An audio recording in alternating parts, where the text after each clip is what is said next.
From Montana's news leader, this is the MTN 10 o'clock news. Good evening and thanks for joining us tonight. I'm Russ Riesinger. A mountain lion caused quite a commotion in one Billings West neighborhood this morning. From climbing trees to walking through yards, the lion made itself at home after being first spotted around 4 this morning. The animal eventually had to be killed, though, by Fish and Wildlife and parks for the safety of the people living in the area. It certainly left neighbors with some stories to tell, though. NPN's David Jay was on the scene and has more. Many in the neighborhood couldn't believe it when they heard talk about a mountain lion. Fish, Wildlife, and Parks took care of that.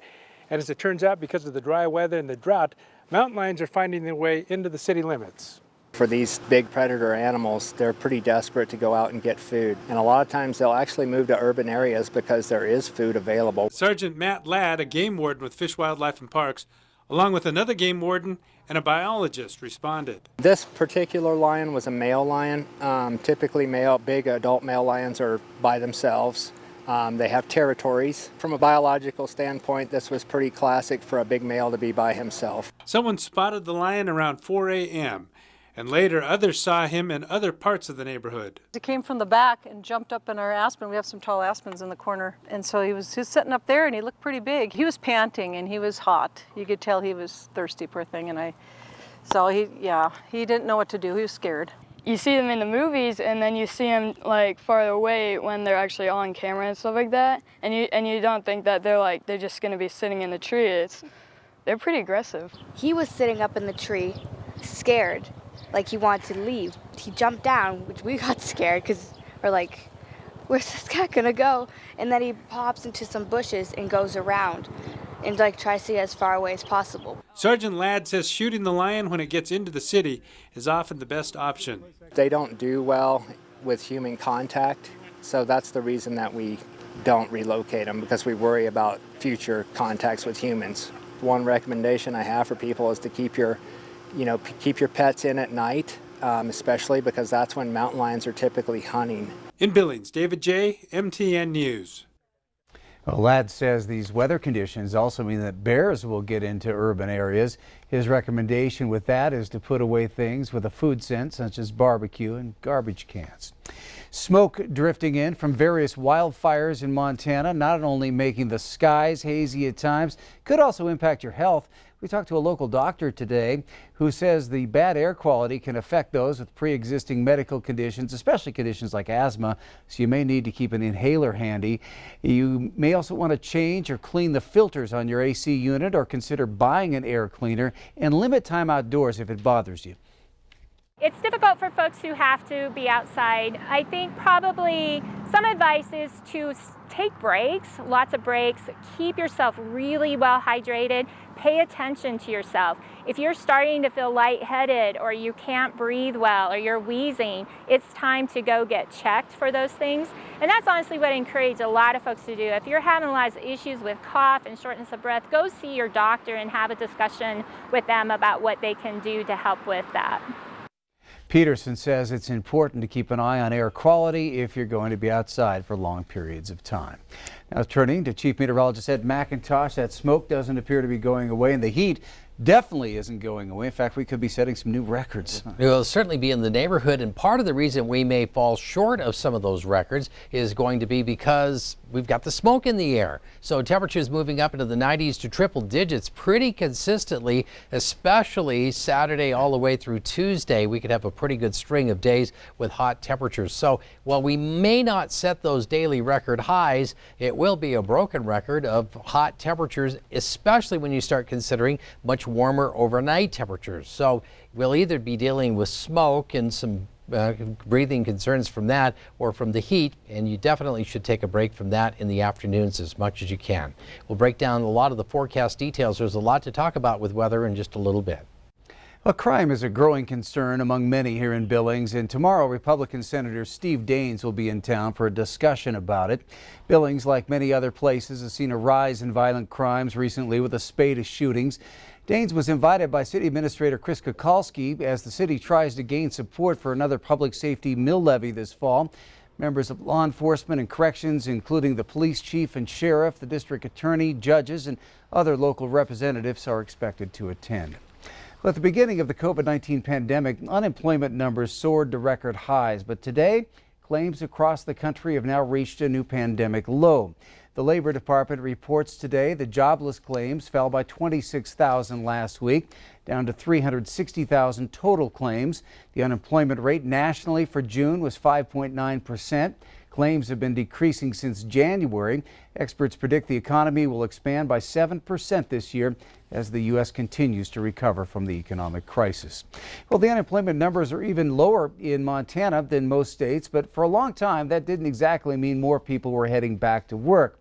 That prompted Governor Greg Gianforte's administration to announce plans for return-to-work bonuses, $1,200 payments to encourage people back into the labor force.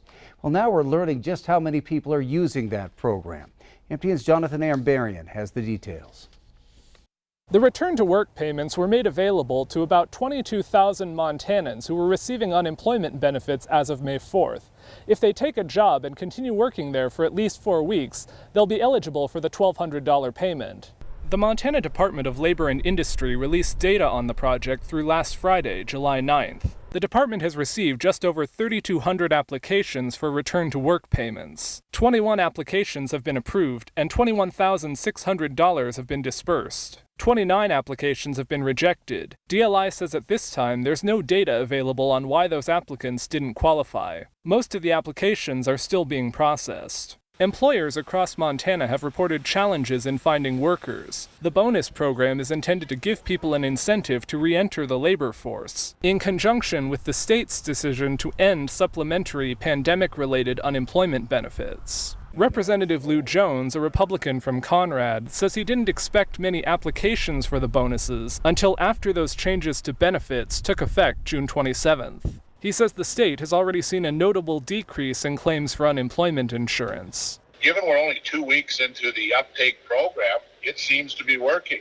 You know, a bunch of Montanans went back to work. 20% of those that went back to work have already applied for the bonus program. The others have another 6 months or so to apply for it. Representative Kim Abbott, the Democratic House Minority Leader, says she hopes to see the applications for the bonus program processed more quickly. She's also concerned the steps the state has taken don't address all the issues keeping people out of the workforce. Access to affordable and consistent childcare, to a consistent schedule that works for people and their families, and access to affordable housing are 3 major barriers to workforce development and meeting our workforce needs in the state of Montana. You know, eliminating the enhanced unemployment benefits we thought was a rash decision. The Department of Labor and Industry says they plan to shift resources around to get return-to-work payments processed faster.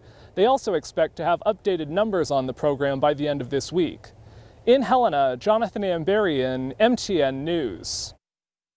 Well, today, millions of American families woke up with more money in their bank accounts. It was the first payment of an expanded child tax credit passed in the American Rescue Plan last March. The White House estimates that 39 million American families are eligible for the payment. Most don't have to do anything to get it. The checks are part of the American Rescue Plan, in which families will get $300 for each child 5 and under, $250 for each child under 17. Families making less than $150,000 a year or single parents making less than $112,000 a year get the full amount. Also today, a new study confirms that the minimum wage isn't enough for most people to even begin to afford rent. A report by the National Low Income Housing Coalition found a renter would need to make nearly $25 an hour just to afford a 2-bedroom apartment and also be able to keep 2/3 of their wages. Renters paying for a 1-bedroom would need to make at least $20.40 an hour. That's according to the report. People of color are disproportionately affected by high rent prices and are more likely to get evicted. Well, Billings Fire Department investigators were back on scene again today of a house fire in Casa Village that left a man dead.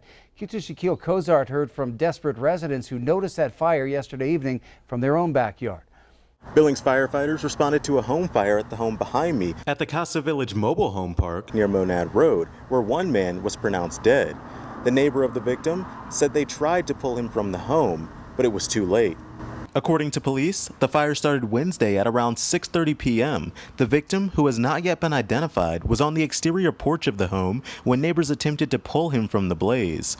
One nearby resident who witnessed the fire said that the flames were huge, and he noticed a quick response from police and rescue teams. We saw one ambulance pull up, and my brother said there's a trailer on fire here. And then I walk and I look out the front door just right here, and I thought I'd just seen some huge, pretty decent sized flames coming up off it. And there's, I think, 3 fire trucks, and they came within, we saw the flames, and I think they were here within 5 minutes probably. The Billings Fire Department has not yet released a cause for the fire. Reporting in Billings, I'm Shaquille Kozart with MTN News.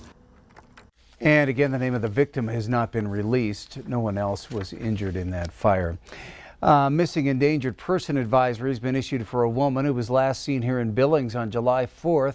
31-year-old Morgan Russell is described as white, 5 feet 6 inches tall, and 130 pounds. She has blue eyes, black hair, and was last seen wearing a white t-shirt under a black t-shirt with an MCM logo on it. Russell was also carrying a gray and black purse at the time. She has reportedly not kept scheduled appointments or contacted family, and there is concern for her well-being. Anyone with information about Russell is asked to call 911. Today, Billings TrailNet received a grant from the Billings REI store to help further the mission of building more trails in Billings. Q2's Brandon Warren takes a closer look at how these trails benefit the Billings community. Whether they're dirt, paved, or somewhere in between, it's no secret that Billings has a plethora of trails available for public use. There's lots of different trails out here, which is really cool. It's really like a hidden gem because we've got pretty easy trails, and then we kind of have some really difficult trails too. But they're really important. It's 5 minutes away from my house. It's 10 minutes away from where I work. It's just cool to have that so close to town and have miles and miles of it too. Although there are plenty of trails in town and others up on the rims, the director of Billings TrailNet wants more people to have access to both. And right now we have to load up in our cars to go get up to the rims and then recreate. And what we're trying to do is make it accessible for everybody to recreate, whether they have a car or not. The way they plan to fix this access problem is by building what they call the Stagecoach Trail.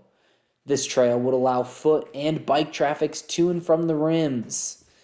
The Stagecoach Trail will cost roughly $2 million and does not have a timeline or funding yet. But Billings TrailNet did receive a $5,000 grant from a local REI store to help them get started on this project that they think will bring the community closer. It's something to do with your friends, your family, anybody. I've never had a bad time on a bike. It's just always fun to hop on your bike and just go for a ride with your friends and just kind of puts a smile on your face.